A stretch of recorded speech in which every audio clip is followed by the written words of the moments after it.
Hey, what's up? Gracious good morning to you good people. It's your girl KB. You know what I do and you know why I do it. It is Thursday, it's August 1st, and it is 3:13 in the a.m.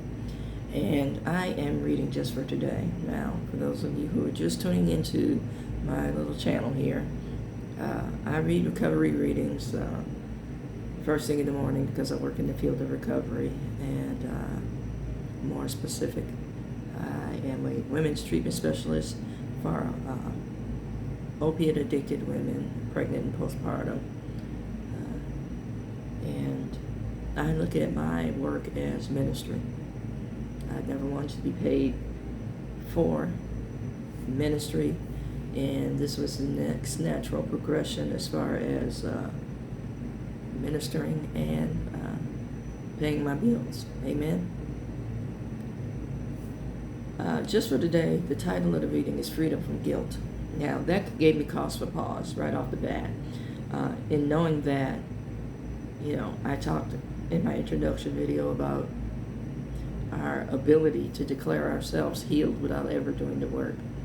And we do the same thing with conviction by the Holy Spirit. We say, I confessed. And we're okay with that. Okay, you confess, cool. But have you repented? Now, those two things go together, confession and repentance.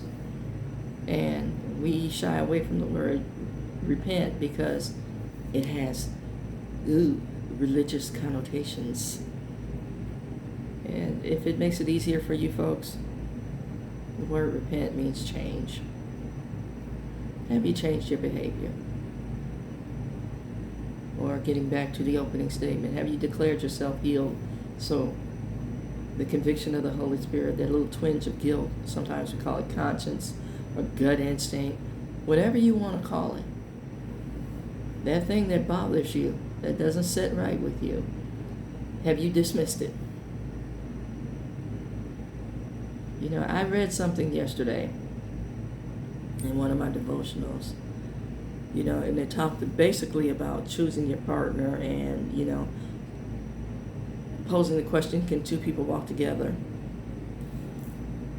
And, I read the list, and as I was reading the list, I started thinking about a lot of the connections I have in life, and thinking about, now, keep this real, raw, 100, and autobiographical, thinking about how certain people have certain things wrong.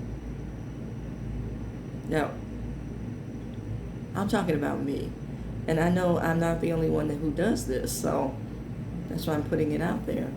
When we get into defining sin, identifying sin, and repentance and making amends, when we get into all that, our minds automatically go to who was wrong and why. And rarely do we look at, I am wrong as well. Now, the other person may very well be way out of line, out of pocket, off the chain, whatever you want to say. But I was wrong as well. Now, or hey, how about I was wrong and I provoked this? Those two statements. Somehow we can't seem to get to that place. It's always somebody else's fault. Or, yeah, I did it, I engaged in it, but I'm somehow better than. No, the weight of responsibility, we shirk that. And I want to bring us back to the mindset of take my yoke upon you. Yeah, we played a part in the outcome. We need to acknowledge that. And we may be wholly responsible for the outcome. We need to acknowledge that.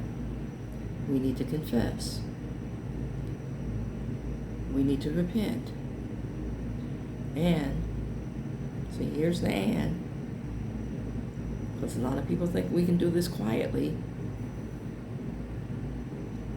We need to restore.